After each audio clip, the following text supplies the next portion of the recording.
Okay, do you remember what we were speaking about in the last class? The portions which we were covering in the last class.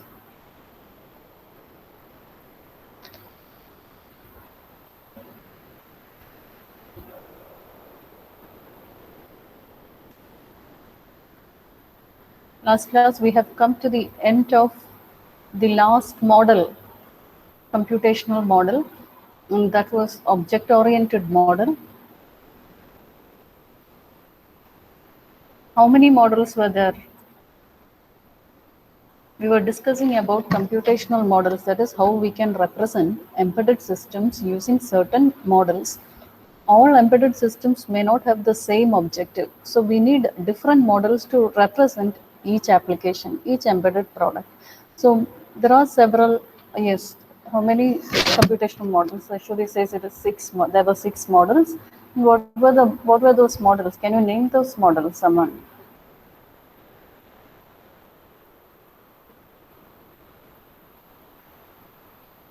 This module is a very short module. It's easy for you to study, and the questions will be most probably direct questions. So you can score full marks from this module. Not only this module, most of the modules are direct questions only. So how many? They actually said there were six modules. Can someone name the modules?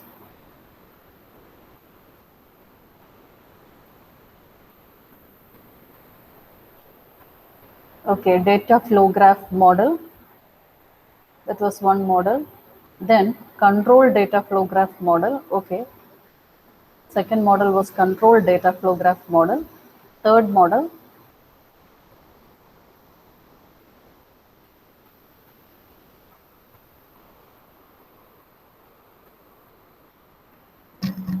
Ashwati said before, I think, state machine model. Okay, state machine model. Third model was the state machine model. Fourth model,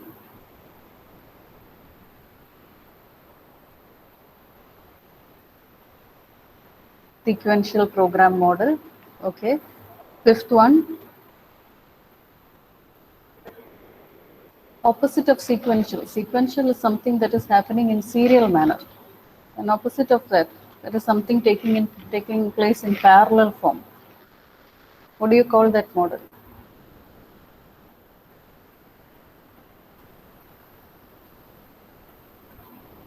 Something happening at the same time. Okay, concurrent or communicating process model. Okay, concurrent or communicating process model. Then last was object-oriented model.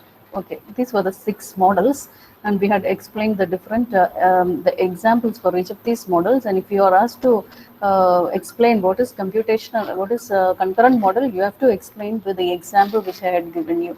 That is the example given in the text.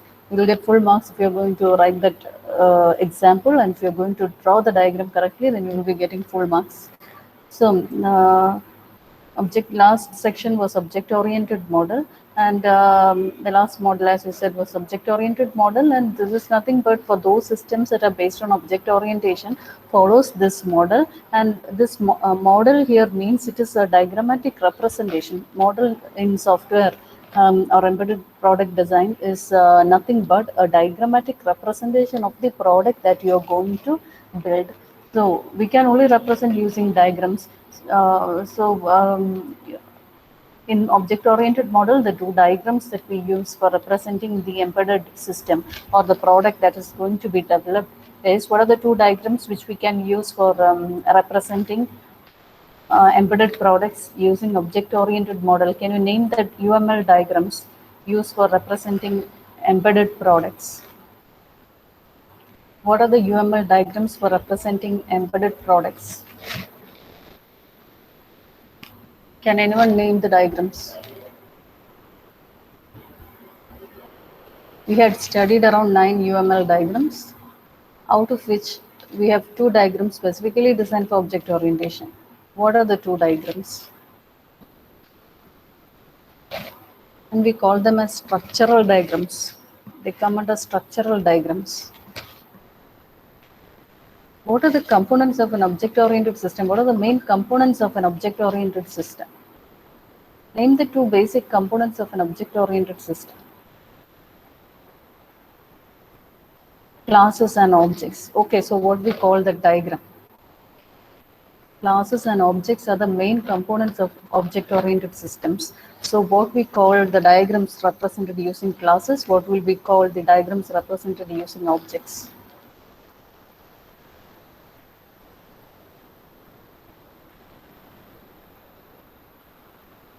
A diagram which shows the different classes involved in the product, design of the product, is called class diagram.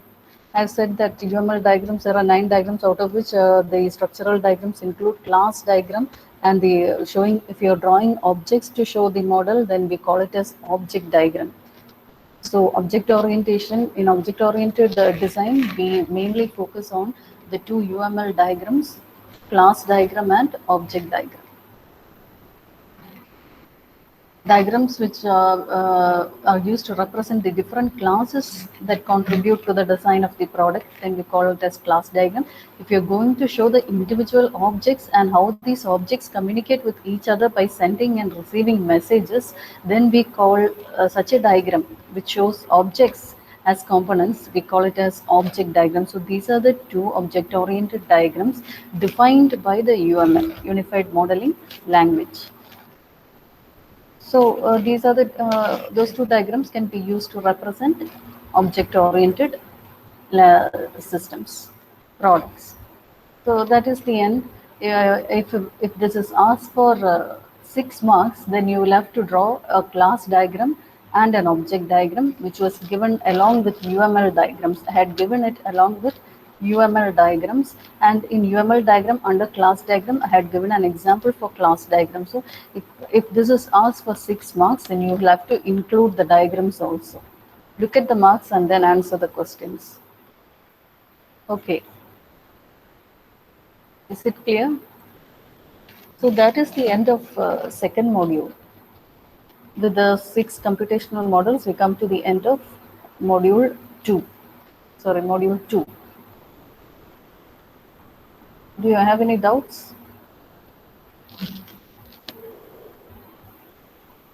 Hello?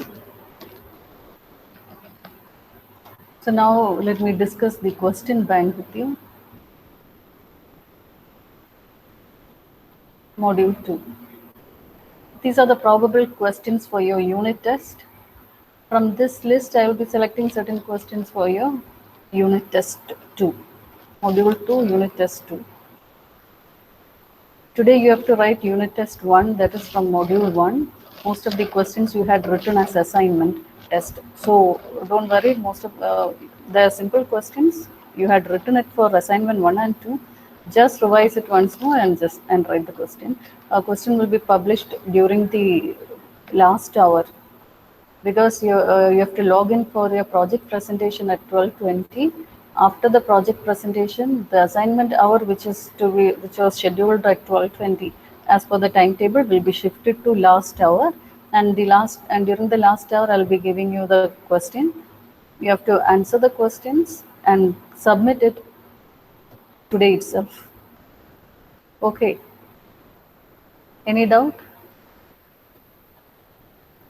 Like assignment test, I won't be giving you many days. You have to, all these unit test questions should be submitted on that day itself. Okay. Marks for assignment.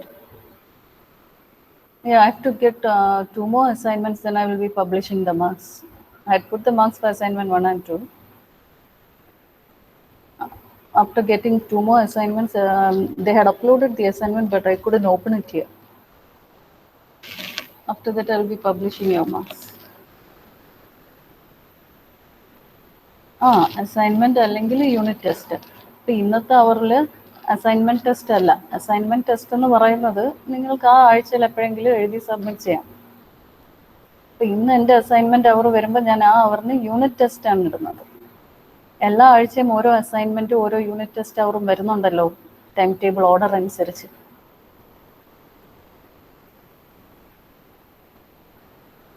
മനസ്സിലായില്ല. Internal marks നിങ്ങൾക്ക് കഴിഞ്ഞ പ്രാവശ്യം പോലെ തന്നെയാണ്. എങ്ങനെയില്ല, ഇത് it to be consolidated finally. ഇതെല്ലാം കൂടെ ലാസ്റ്റ് ഇന്റേണൽ മാർക്സ് അസൈൻമെന്റ് എത്രയാണോ 15 മാർക്സ് ആണെങ്കിൽ ആ മാർക്സിലേക്ക് കൺസോളിഡേറ്റ് ചെയ്തിടും. KTUവിൻ്റെ റൂൾ അനുസരിച്ച് ഇന്റേണൽ മാർക്സ് എത്ര അസൈൻമെന്റിന് എത്ര ഇടണോ ആ മാർക്കിലേക്ക് കൺസോളിഡേറ്റ് ചെയ്യും.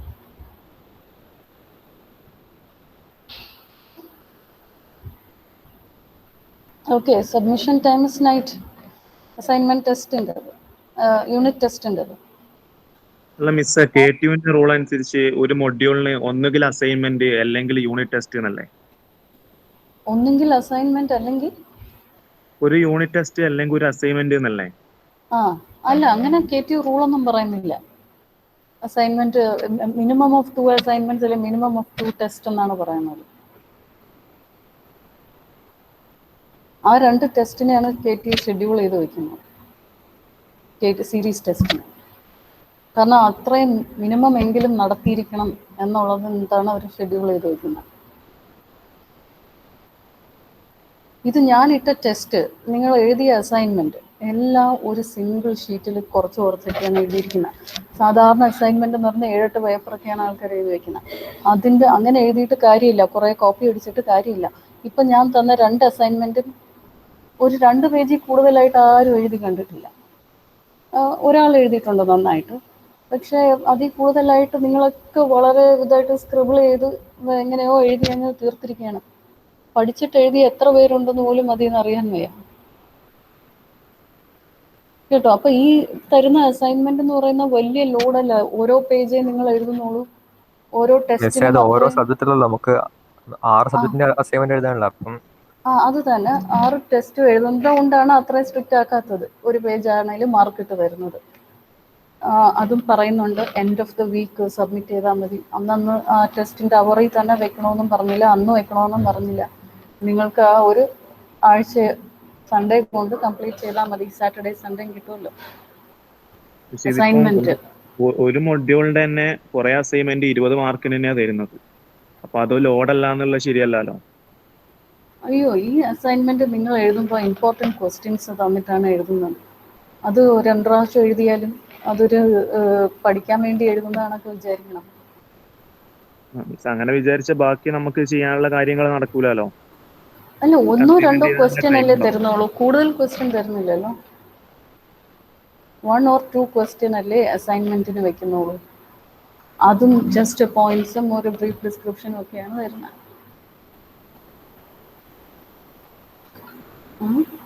നിങ്ങൾക്കിത് ലോഡായിട്ട് തോന്നുന്നു ഇത്രയും തരുന്നത്? അതല്ല നമ്മൾ ആദ്യം പറഞ്ഞതല്ലേ, ഫസ്റ്റ് ക്ലാസ് തുടങ്ങുന്നതിന് മുമ്പേ പറഞ്ഞതല്ലേ ഈ അസൈൻമെന്റിന്റെ പീരീഡിനെ കുറിച്ചിട്ടേ. അസൈൻമെന്റ് കുറച്ചിട്ട് മീൻസ് സാധാരണഗതിയിൽ നമുക്കൊരു മൊഡ്യൂൾ തീരുന്ന സമയത്ത് ഒന്നുകിൽ ഒരു യൂണിറ്റ് ടെസ്റ്റ് നടത്തും, അല്ലെങ്കിൽ ഒരു അസൈൻമെന്റ് തരും ഒരു 25 മാർക്കിന്റെ. അത്രയും എഴുതണ്ടല്ലോ. ഇത് 5-10 മാർക്ക്. നമ്മള് ഒരു 10-25 പേജ് ഒന്നും എഴുതലൊന്നുമില്ല.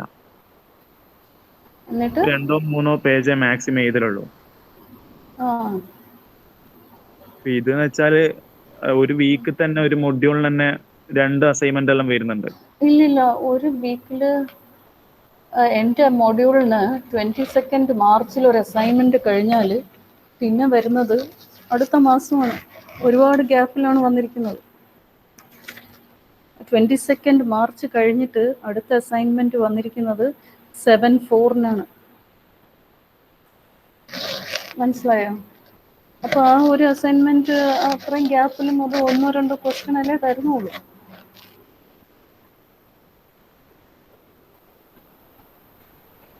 പിന്നെ ഇടയ്ക്ക് കുറേ അവധി വരും. അതും കഴിഞ്ഞ് കുറേ റൊട്ടേറ്റ് ചെയ്ത് കഴിയുമ്പം ഡിലേ ആയിട്ട് വരുന്ന സമയമുണ്ട്. ചിലപ്പോൾ ആക്ച്വൽ കറക്റ്റായിട്ട് പോകും. അവധിയൊന്നും ഇല്ലെങ്കിൽ കറക്റ്റായിട്ടും പോകുന്നുണ്ട്.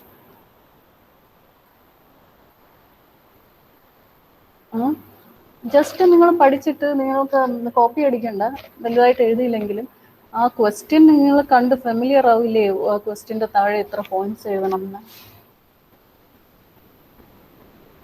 ഈ സബ്ജക്റ്റ് എല്ലാം കൂടെ കൂട്ടിയിട്ട് ലാസ്റ്റ് പഠിക്കാതിരിക്കാനാണ് ഇങ്ങനെ ചെയ്യുന്നത്. നമ്മുടെ കാര്യമൊന്നുമില്ല. എന്തായാലും ലാസ്റ്റ് ആയാലും വീണ്ടും പഠിക്കേണ്ടി തന്നെ വരും ആദ്യം മുതലേ. എന്നാലും ഒരു ക്വസ്റ്റ്യൻ ഒക്കെ നേരത്തെ പഠിച്ചെങ്കിൽ എളുപ്പമാവില്ലേ? ഇപ്പം പഠിച്ചാലും 3 മാസം ശേഷമുള്ള പരീക്ഷയ്ക്ക് ഓർമ്മ ഉണ്ടാവുമോ? എന്തായാലും ആ ടൈമിൽ പഠിക്കണ്ടേ. ആദ്യമായിട്ട് പഠിക്കുന്നതും രണ്ടാമത് പഠിക്കുന്നതും വളരെ വ്യത്യാസമാണ്. പക്ഷെ ഇത് ഫുൾ തിയറി അല്ലേ മിസ്സേ? പ്രോബ്ലം ആണെങ്കിൽ പിന്നെ നമുക്ക് കൺസെപ്റ്റ് ഓക്കെ ആക്കി വെച്ചിട്ട് ആ ടൈമിൽ ജസ്റ്റ് റിവൈസ് ആക്കി. പക്ഷെ ഫുൾ തിയറി പേപ്പേഴ്സ് അല്ലേ, അപ്പം എന്തായാലും ആ ടൈമിൽ നല്ലപോലെ ബൈ ഹാർട്ട് പഠിക്കേണ്ടി വരുമല്ലോ. പോയിന്റ്സ് ഒക്കെ പഠിച്ചു വെച്ചുകൂടെ ഇപ്പോ? എന്നിട്ട് എഴുതാനുള്ളത് അന്ന് പഠിക്കുകയും. പക്ഷെ നമ്മളെന്തായാലും ലാസ്റ്റ് പരീക്ഷയ്ക്ക് കാരണം പഠിക്കും. ലാസ്റ്റ് പഠിക്കുമ്പോൾ ആ പോയിന്റ്സ് എല്ലാം കൂടെ നിങ്ങൾ മറന്നുപോകും. ഒരുപാട് പോയിന്റ്സ് പഠിച്ചു വെച്ചിട്ട് ലാസ്റ്റാണ് പഠിക്കാനിരിക്കുന്നെങ്കിൽ തിയറി പേപ്പറിലെ എല്ലാ പോയിന്റ്സും കൂടെ മറന്നു പോവില്ലേ? ഇതേപോലെ കഴിഞ്ഞ സെമസ്റ്ററിൽ കുറേ അസൈൻമെന്റ് എഴുതി. അതിനെ കൊണ്ടൊന്നും ഒരു കാര്യം ഉണ്ടായില്ല. നമ്മൾ ലാസ്റ്റ് കോളേജിൽ വന്നിട്ട് പഠിച്ചത് മാത്രം ഉപകാരം ഉണ്ടായത് എക്സാമിന്റെ ആ കോൺട്രാക്ട് ദിവസം. ക്ലാസ്സിന്. അല്ല, കോണ്ടാക്ട് ക്ലാസ്സിനല്ല, എക്സാമിന്റെ ആ ദിവസം. എക്സാമിന്റെ ദിവസമാണോ പഠിക്കുന്നത്? ആ ഇങ്ങനെ പഠിച്ചാൽ എങ്ങനെയാ നിങ്ങൾ എഴുതുന്ന കോൺഫിഡന്റ് ആയിട്ട്? എന്തായാലും നേരത്തെ കുറച്ച് വായിച്ചിരുന്ന അത്ര ഉപകാരപ്പെടും. ആ ലാസ്റ്റ് മിനിറ്റ് നിങ്ങൾ നോക്കുമ്പോൾ പണ്ട് പഠിച്ചത് ഓർമ്മ വരും. എനിക്കങ്ങനെയാണ് തോന്നുന്നത്. ലാസ്റ്റ് മിനിറ്റിൽ പഠിച്ചിട്ട് എല്ലാം കൂടെ കൺഫ്യൂസ്ഡ് ആവാതെ ഇരിക്കുക. മാക്സിമം നോക്ക്, എഴുതിയെടുക്കാൻ നോക്ക്. പിന്നെ പ്രൊജക്ട് ചെയ്യാനുള്ള ടൈം കുറവാ മിസ്സേ. പ്രോജക്റ്റ് ഉച്ചയ്ക്ക് ശേഷം ഫുൾ നിങ്ങൾ ചോദിച്ച കണക്ക് തന്നില്ലേ?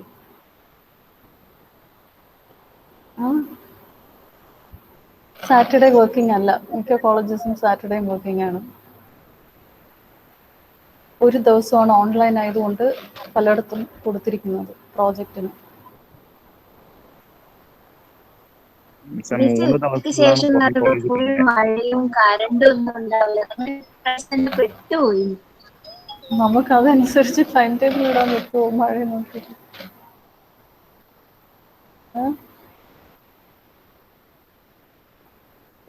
അത് ശരിയാ മിസ്. എന്നാലും നമ്മള് എല്ലാരും ഒരുമിച്ച് വേണ്ടേ? ഒരുമിച്ച് ഇരുന്ന് ചെയ്യുന്ന പോലെയല്ലല്ലോ ഓരോ സ്ഥലത്തിരുന്ന് ചെയ്യുമ്പോ.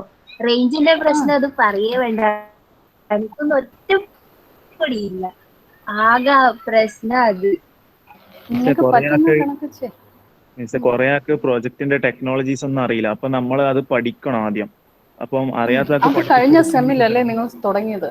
കഴിഞ്ഞ സെമ്മിൽ തുടങ്ങുമ്പോൾ നമ്മൾ ലാംഗ്വേജ് എല്ലാം പഠിച്ച് ക്ലിയർ ആയിട്ടിരിക്കും. ഈ ഫേസിൽ അങ്ങനെ പഠിക്കാൻ പറ്റിയ ലാംഗ്വേജസ് നല്ല ഇപ്പോഴത്തെ ടെക്നോളജീസ് ഒക്കെ.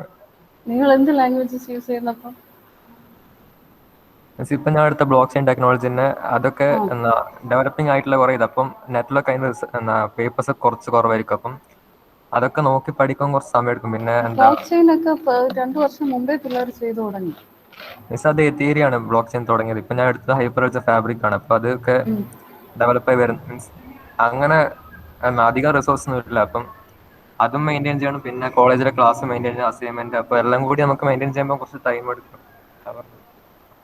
പൊതുവെ നിങ്ങൾ അധികം IBM ലോഡ് പോലും അത് ഡെവലപ്പ് ചെയ്യാതിരിക്കാൻ, ചെയ്യുന്ന. പൊതുവെ നിങ്ങൾ അങ്ങനെ ലോഡ് ചെയ്യാതിരിക്കാനാണ് ഈ 1 അല്ലെങ്കിൽ 2 ക്വസ്റ്റ്യൻ കൊടുക്കുന്നത് പറയുന്നത്. നമ്മൾ അസൈൻമെന്റിന്റെ മാത്രമല്ല, മാക്സിമം നോക്ക്. പ്രൊജക്ട് അവർ കുറവാണെന്നുള്ളത്. കുറച്ച് ഹാർഡ് വർക്ക് ചെയ്യണം നമ്മൾ ലാസ്റ്റ് സെം വരുമ്പോൾ. നല്ല ഹാർഡ് വർക്ക് ചെയ്യുന്നുണ്ട്. പക്ഷെ അപ്പൊ റിസൾട്ട് നന്നായി വരും എന്ന് പ്രതീക്ഷിക്കുന്നു. റിസൾട്ട് നന്നായിട്ട് വരണം. റിസൾട്ട് മാത്രം കൊണ്ട് എന്താ കാര്യം മിസ്സേ? നിങ്ങൾക്ക് പ്രൊജക്ട് നല്ല ജയിക്കണ്ടേ? അടിപൊളിയാവണ്ടേ? നിങ്ങളല്ലേ ജയിക്കണ്ടേ? നമ്മളെല്ലാം ജയിക്കും. ഇപ്പം പഠിച്ചില്ലെങ്കിലും ലാസ്റ്റ് PDF നോക്കി പഠിച്ച് ജയിക്കും. പക്ഷെ കഴിഞ്ഞ സെമ്മ് ഞങ്ങൾക്ക് അത് മൊത്തം നോക്കിയിരിക്കാൻ ഒരു പറ്റില്ലല്ലോ. നിങ്ങൾ സബ്ജക്ട് അപ്പോഴപ്പോഴും പഠിച്ചു പോകണ്ടോന്നല്ലേ ഞങ്ങളുടെ എയിം എന്ന് പറയുന്നത്. നിങ്ങൾ അസൈൻമെന്റ് ലാസ്റ്റ് നോക്കിയിട്ട് പഠിച്ചോളൂ എന്ന് പഠിക്കണമെന്നില്ല, പറഞ്ഞാൽ വാലിഡേറ്റ് ചെയ്യാൻ ഞങ്ങൾക്ക് പറ്റില്ല. ഇരിക്കാൻ പറ്റില്ലല്ലോ. പക്ഷെ ഒരു കോളേജിലും കേട്ടിട്ടില്ലാത്ത സംഭവം ഈ 4th ഇയേഴ്സിനെല്ലാം ഇങ്ങനെ അസൈൻമെന്റ് കൊടുക്കുന്നു. ബാക്കി കോളേജസിലെ പിള്ളേരോട് പറയുമ്പോൾ അവർ കളിയാക്കി ചിരിക്കുക. എങ്കിൽ നിങ്ങൾക്ക് വൈവ ചോദിക്കട്ടെ എങ്കിൽ.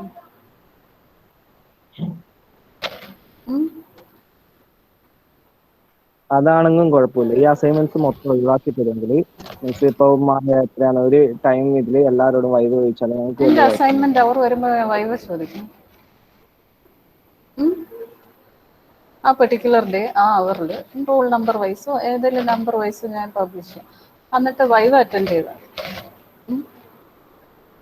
അതിലിട്ടിട്ടുണ്ടല്ലോ assignment test or viva or അങ്ങനെ അതിനാണ് ഇട്ടത്. പക്ഷെ ഒരു അസൈൻമെന്റ് ഒരു യൂണിറ്റ് ടെസ്റ്റ് ഏതെങ്കിലും മോഡ്യൂൾ എഴുതണം. പിന്നെ 3 രണ്ട് അസൈൻമെന്റ് മിനിമം വേണം. നമ്മൾ അസൈൻമെന്റ് എഴുതിക്കോളും. 3 കഴിയൂല എന്തായാലും. 3 ഒന്നിച്ച് എഴുതാനല്ല പറയണം, ഐദർ അസൈൻമെന്റ് ഓർ വൈവ. വേണ്ട ഒരു മോഡ്യൂളിൽ ഞാൻ വൈവ നടത്താം, അത് മതി. ഒരു മോഡ്യൂളിൽ വൈവ നടത്താം, ഒരു മോഡ്യൂളിൽ അസൈൻമെന്റ്. അപ്പൊ എല്ലാത്തിനും അസൈൻമെന്റ് വരില്ലല്ലോ.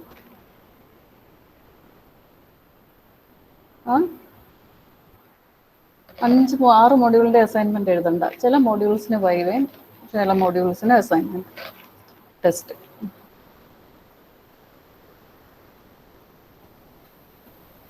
Okay, anyway, my class is going. Class അല്ല ഇനിയും കിട്ടും മിസ്സേ. ഹലോ, ക്ലാസ്സിനല്ല ഇനിയും ടൈം കിട്ടും. പക്ഷെ ഞങ്ങൾക്ക് ഈ പ്ലാൻ അനുസരിച്ച് പോകണമല്ലോ, ടൈം ടേബിളിന്റെ ഓർഡറിൽ. ആ പ്ലാൻ ആണ് മിസ്സേ നമുക്ക് ഏറ്റവും സ്ട്രെസ് തരുന്നത്. അധികം സ്ട്രെസ് ഇല്ലാത്ത രീതിയിലാണ് പ്ലാൻ ഇട്ടിരിക്കുന്നത്. ഇപ്പൊ 12:20 ക്ലാസ് കഴിയുന്നുണ്ടല്ലോ നിങ്ങൾക്ക്, പിന്നെ ഒരു അസൈൻമെന്റ് അവറല്ലേ അത് കഴിഞ്ഞ് വരുന്നത്. അല്ല മിസ്, ഈ ഫാസ്റ്റിൽ ഇങ്ങനെ പാഠം തീർത്തോണ്ട് കാര്യമില്ല. ഫാസ്റ്റ് ആണോ ഇത്? മിസ് എന്തായാലും നോക്കിക്കോ, 2 റിവിഷനുള്ള ടൈം അങ്ങ് കിട്ടും. ചിലപ്പോൾ യൂണിവേഴ്സിറ്റി മാറ്റി വെച്ചാലും നമുക്ക് പറയാൻ പറ്റില്ല. ഓരോ സമയത്തിന് ഓരോ സിറ്റുവേഷൻ അനുസരിച്ച്. കോളേജിൽ പ്രശ്നങ്ങളുണ്ട്. Okay, will discuss it later. Okay, അപ്പോൾ ഈ ഒബ്ജക്റ്റ് ഓറിയന്റഡ് മോഡലാണ് സെക്കൻഡ് മോഡ്യൂളിന്റെ last. Now I am going to discuss this unit test question. ഇത് വന്നപ്പോഴാണ് നിങ്ങൾ ഡീവിയേറ്റ് ചെയ്തു പോയത്. ഞാൻ ഈ ക്വസ്റ്റ്യൻസ്, പ്രോബബിൾ ക്വസ്റ്റ്യൻസ് ഏതൊക്കെയാണെന്നാണ് പറയുന്നത് ഈ ക്വസ്റ്റ്യൻ ബാങ്കിൽ. So this first question is the issues in hardware software code design process. നമ്മൾ മോഡ്യൂൾ നോട്ടിനകത്ത് കിടപ്പുണ്ട്. കോഡ് ഡിസൈൻ പ്രോസസ്സാണ് നോവൽ അപ്രോച്ച്. അതിൻ്റെ ഇഷ്യൂസ് ഏതൊക്കെയാണെന്ന് ലിസ്റ്റ് ചെയ്ത് കൊടുത്തിട്ടുണ്ട്. ആൻഡ് ഈ ഇഷ്യൂസ് എന്ന് പറയുന്ന ഒരു ഇമ്പോർട്ടൻറ്റ് ക്വസ്റ്റ്യൻ ആണ്, യൂണിവേഴ്സിറ്റി ക്വസ്റ്റ്യൻ. അപ്പോൾ അത് നോക്കി വെച്ചേക്ക്, ഇത് മിസ് ചെയ്ത് പോകില്ല, ഈ ക്വസ്റ്റ്യൻ മിസ്സാകരുത്. Next is concurrent program model. നേരത്തെ പറഞ്ഞ 6 മോഡൽസിൽ ഒരു മോഡലായിരുന്നു കൺകറന്റ് പ്രോഗ്രാം മോഡൽ. ഈ കൺകറന്റ് പ്രോഗ്രാം മോഡൽ ഞാൻ എക്സ്പ്ലെയിൻ ചെയ്തത് തന്നെയും സീറ്റ് ബെൽറ്റ് വാർണിംഗ് സിസ്റ്റത്തിനെ വെച്ചിട്ടാണ്. അപ്പോൾ 6 മോഡലിൽ ഏതെങ്കിലും മോഡൽ ഒന്ന് പാർട്ട് എയിലും ചോദിക്കും, പാർട്ട് ബിയിലും ചോദിക്കും. അപ്പോൾ 2 മോഡൽ ഷുവറായിട്ട് ഈ 6 മോഡലിൽ നിന്ന് എക്സ്പെക്ട് ചെയ്യാം. അതിൽ കൺകറന്റും സീക്വൻഷ്യലും സ്റ്റേറ്റ് മെഷീനുമാണ് കുറച്ച് കൂടുതൽ എഴുതാനുള്ളത്. അപ്പോൾ അതായിരിക്കും കൂടുതൽ മാർക്കിന് ചോദിക്കുന്നത്. സോ കൺകറന്റ് പ്രോഗ്രാം മോഡൽ ഇതിൽ സീറ്റ് ബെൽറ്റ് വാർണിംഗ് സിസ്റ്റത്തിന് വേണ്ടിയിട്ടുള്ളത് തന്നെയാണ് കൊടുത്തിരിക്കുന്നത് നോട്ട്സിൽ. Then you have control data flow graph model. അതൊരു സിമ്പിൾ എക്സാമ്പിൾ വെച്ച് നമ്മൾ ഫ്ലോ ചാർട്ട് പോലെ ഡിസിഷൻ ടേബിൾ വരച്ചതുപോലെ കൺട്രോൾ ഡേറ്റ ഫ്ലോ ഗ്രാഫിൻ്റെ സെക്ഷനിൽ ആ ഒരു എക്സാമ്പിൾ പഠിച്ചെഴുതിയാൽ മതി. Then automatic coffee vending machine. Automatic coffee vending machine ടെക്സ്റ്റിൽ കിടക്കുന്ന ഡയറക്റ്റ് ക്വസ്റ്റ്യൻ ആണ്. ഒരിക്കൽ ഇതേ ക്വസ്റ്റ്യൻ തന്നെയാണ് ചോദിച്ചത്. അപ്പോൾ അത് ഞാൻ നോട്ട്സ് ആയിട്ട് എടുത്തിടാം. അതിൻ്റെ ഫൈനൈറ്റ് സ്റ്റേറ്റ് മെഷീൻ വരയ്ക്കാനാണ് ചോദിച്ചത്. ടെക്സ്റ്റിലെ ഡയറക്റ്റ് ക്വസ്റ്റ്യൻ ആണ്. അതിൽ എക്സാമ്പിൾസ് ആയിട്ട് ടെക്സ്റ്റിൽ കൊടുത്തിട്ടുണ്ട്, എക്സാമ്പിളിൻ്റെ സെക്ഷനിൽ കൊടുത്തിട്ടുണ്ട്. Then sequential program model for seat belt warning system, അത് വെച്ചാണ് നമ്മൾ എക്സ്പ്ലെയിൻ ചെയ്തത്. Then describe the sequence diagram for mouse click scenario. ഇതും ടെക്സ്റ്റിൽ, അതായത് ഫസ്റ്റ് മോഡ്യൂളാണ് കിടക്കുന്നത് ഈ ക്വസ്റ്റ്യൻ. അത് ഞാൻ ആ ഫിഗർ ഫസ്റ്റ് മോഡ്യൂളിനകത്ത് ഇൻക്ലൂഡ് ചെയ്തിട്ടുണ്ട്. മൗസ് ക്ലിക്ക് സിനാരിയോയുടെ സീക്വൻസ് ഡയഗ്രാം എന്ന് പറഞ്ഞ് ഫസ്റ്റ് മോഡ്യൂളിലെ UML പഠിപ്പിച്ചപ്പോൾ സീക്വൻസ് ഡയഗ്രത്തിൻ്റെ എക്സാമ്പിളായിട്ട് കൊടുത്തിട്ടുണ്ട്. Then draw the use case diagram. ഇതും ഫസ്റ്റ് മോഡ്യൂൾ UML ഡയഗ്രത്തിൽ യൂസ് കേസ് ഡയഗ്രാം പറഞ്ഞപ്പോൾ UML നമ്മൾ 9 ഡയഗ്രാംസ് പറഞ്ഞപ്പോൾ ഓരോ ഡയഗ്രാംസ് പറഞ്ഞപ്പോഴും ഇതേ ഈ യൂണിവേഴ്സിറ്റി ക്വസ്റ്റിൻ്റെ എക്സാമ്പിൾസ് വെച്ചിട്ടാണ് അതിൽ കൊടുത്തിരിക്കുന്നത്. Use case diagram four seat belt warning system. Then next is coin operated public telephone booth, telephone unit. Same example, ഈ ഇവിടെ പറഞ്ഞ coffee vending machine first example ആയിട്ടും ഇത് സെക്കൻഡ് എക്സാമ്പിൾ ആയിട്ടും ടെക്സ്റ്റിൽ ഡയറക്റ്റ് കൊടുത്തിട്ടുണ്ട്. ഇതിൻ്റെ നോട്ട്സ് ഞാൻ എടുത്ത് ഷെയർ ചെയ്യാം. നിങ്ങളെ കൊണ്ട് ജസ്റ്റ് വൈവ ചോദിക്കാൻ വേണ്ടി ഇട്ടിരുന്ന ക്വസ്റ്റ്യൻസ് ആണ്, പക്ഷെ അത് ഷെയർ ചെയ്ത് തരാം notes. Draw a class diagram for a basic microwave oven. Then draw a basic, what are the basic building blocks of UML. ഇങ്ങനത്തെ ഫിഗേഴ്സ് വരയ്ക്കാനുള്ള ജനറൽ ക്വസ്റ്റ്യൻസ് ആയിരിക്കും ഈ മൊഡ്യൂളിൽ നിന്ന് ചോദിക്കുന്നത്. നിങ്ങൾ പഠിച്ചു വരുമ്പോൾ ഇതേ ക്വസ്റ്റ്യൻസ് ഫോക്കസ് ചെയ്ത് പഠിക്കുക. ക്ലിയർ ആവുന്നുണ്ടോ? നോട്ട്സിൽ ഇൻവേസിൽ മൊഡ്യൂൾ 1, 2 ഒക്കെ അപ്ലോഡ് ചെയ്തിട്ടുണ്ട്. 2 ക്വസ്റ്റ്യൻ ബാങ്കും അപ്ലോഡ് ചെയ്തിട്ടുണ്ട്. ടെസ്റ്റിനൊക്കെ ഈ ക്വസ്റ്റ്യൻ നോക്കി പഠിച്ചിട്ട് അതിൽ നിന്നുള്ള ക്വസ്റ്റ്യൻസ് ആയിരിക്കും ചോദിക്കുന്നത്.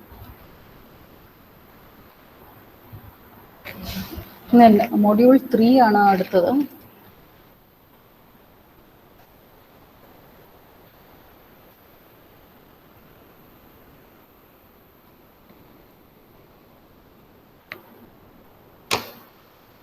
മൊഡ്യൂൾ 3 കുറച്ചുകൂടെ ക്ലിയർ ആയിട്ടുള്ള നോട്ട്സ് ഞാൻ അപ്ലോഡ് ചെയ്യാം.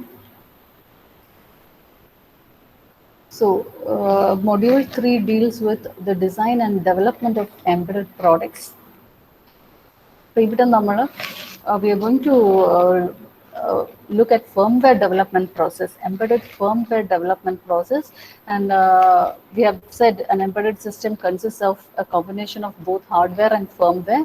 And without firmware, an embedded system will not function because the hardware should be programmed to do its functionality. And the program that we are designing or writing for one particular product is called firmware. And we have discussed about the difference between embedded firmware and general purpose software systems. And here firmware is considered as the master brain of embedded systems. And without firmware, the product is just a useless piece of metal. Or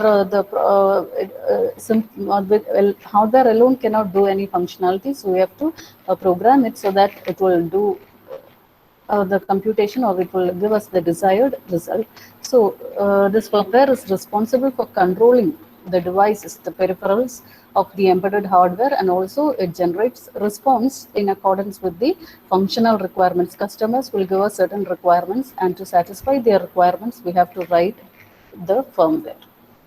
And it is usually, since we said firmware is unalterable by the end user, they are usually stored in ROM. And usually firmware, we have discussed about the application areas. In control and instrumentation applications, firmware is stored in adaptable memory, such as non-volatile RAM, flash memory, EEPROM, electrically erasable PROM, etc. And these memories, they are alterable permanent memory areas. So they can be changed, but it can be changed only by the manufacturer. End users cannot alter the system. Then the next section is embedded firmware development process. How can we develop the firmware? What are the different techniques for developing firmware? And this firmware is developed once the design phase is completed. And looking at the design phase, we can easily convert the design model into its corresponding code. So the process starts with the conversion of the requirements, firmware requirements, into a program model. And this model, like we are representing the model using UML diagrams or flowchart, and that is called the design process. And after the design, we are going to develop the firmware. And during the development process, these UML diagrams or flowchart, they are converted into its corresponding code. And that's shown as in a diagrammatic form here. That is the firmware requirements. They are first converted into the UML model or a flowchart, a diagrammatic representation. And from the diagrams, the tasks that are to be implemented and the actions that are to be done in a particular language is understood by the developer, and then it is written for a particular target processor or for a particular controller. The hardware designers design the hardware part, so they will suggest the processors or the microcontroller required for this particular embedded product. And for each microprocessor or the microcontroller, they will have a different instruction set. Based on the instruction set, the different tasks has to be written. So how can we design this task or embed the firmware into these how can you embed firmware, and how will we design the embedding of firmware? There are two approaches for embedding firmware. These are all design process. The two basic approach for embedding firmware design are, first is the conventional procedural based firmware design, and the second is embedded OS based design. So the conventional procedural based firmware design is also known as the super loop model. So there are two ways for embedding firmware and the two design approaches for embedding firmware. The first design approach is the conventional procedural based firmware approach, and that is also known as super loop model. And the second design approach is called embedded OS based approach. So these are the two firmware design approaches, and out of which the super loop approach is the most frequently asked question, super loop model. So there are two ways for embedding firmware. One is a super loop approach, and the other is embedded OS based approach.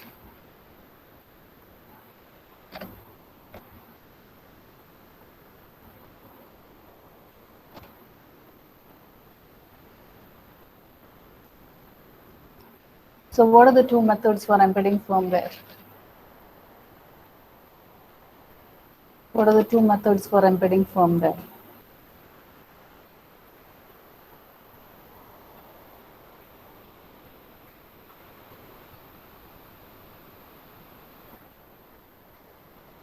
Anyone?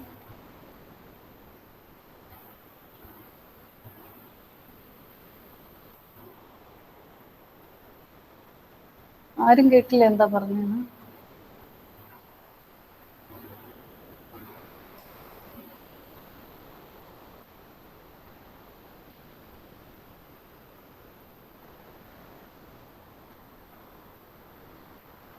What are the two approaches?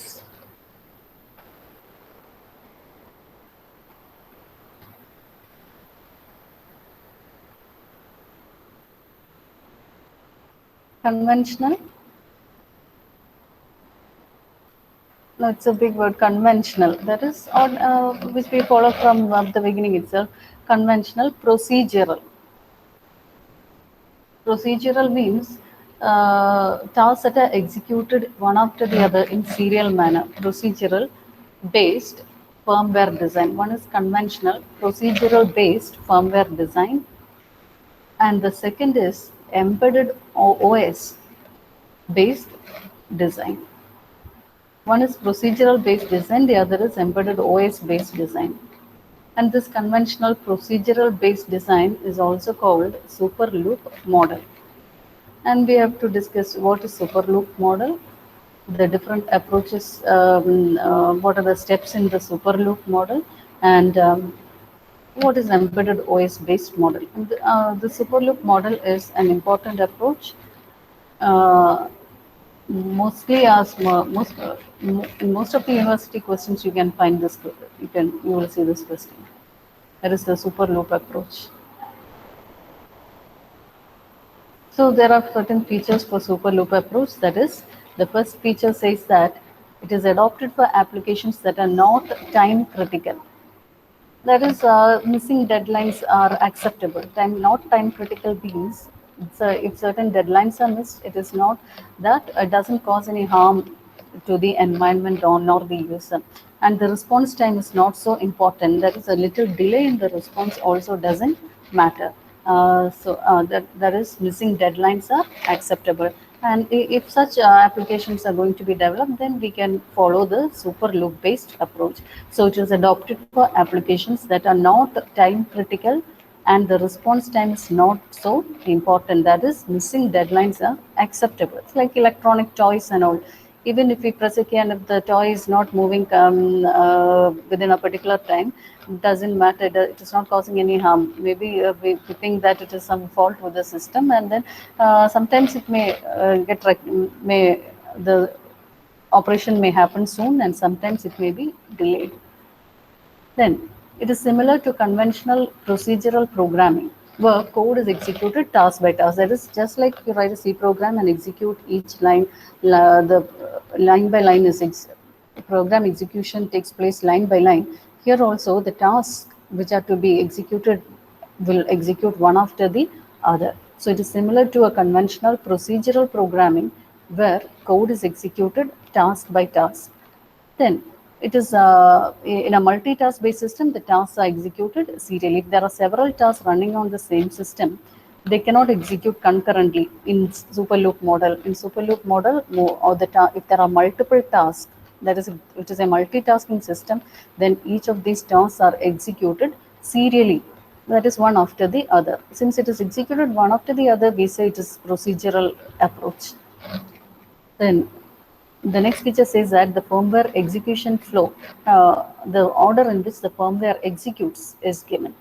The steps in which the firmware execution is done in such systems is listed below. So these steps are the most important steps which you should write when you answer this question. Superloop approach, these 6 steps, this procedure is very important. Okay.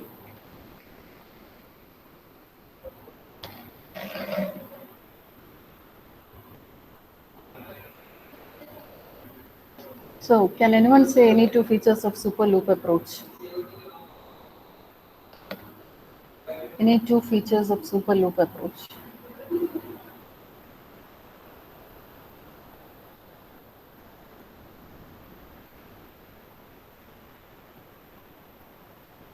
Hello?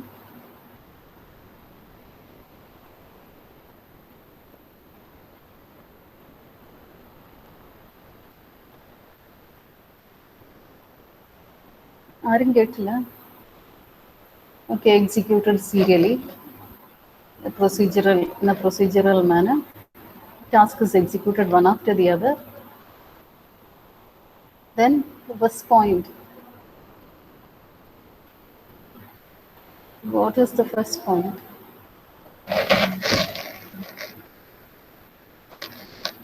It can be applied for applications that are not time critical. Okay, not time critical, and response time is also not so important. There is missing deadlines can happen, but it doesn't cause any problem. Okay.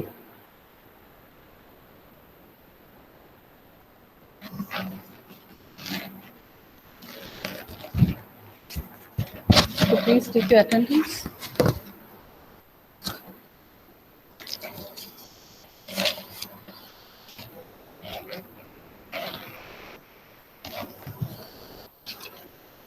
Number 1. Okay. Number 2. Number 2, Abhinav, absent.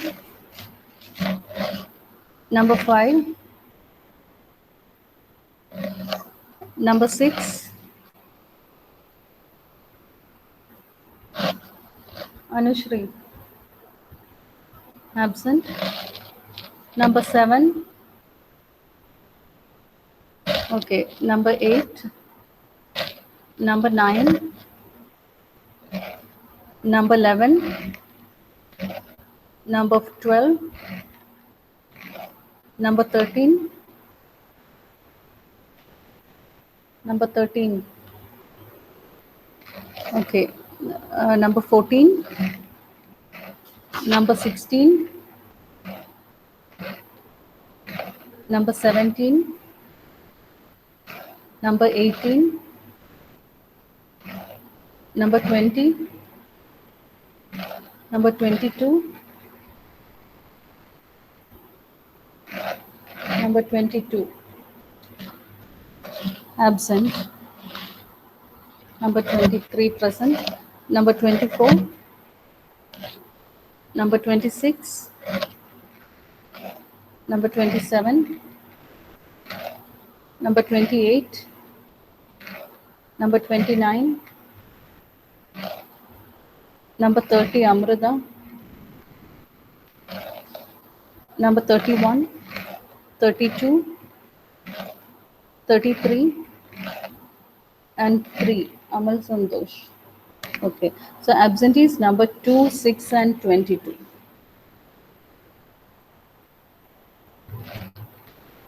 Okay, thank you.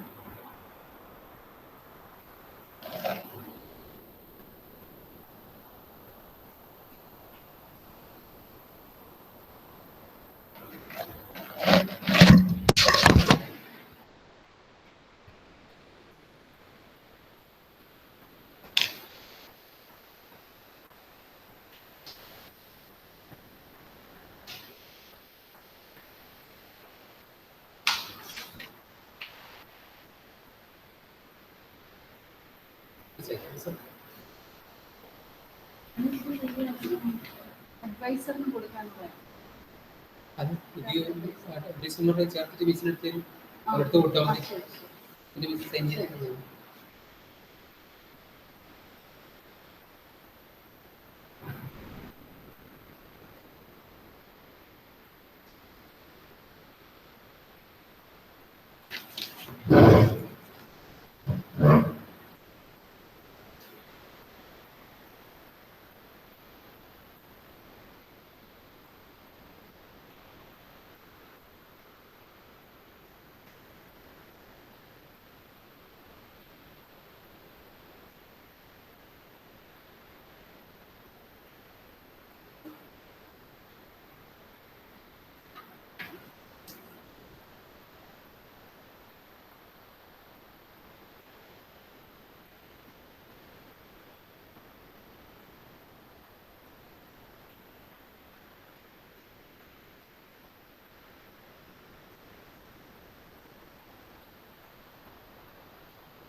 Okay.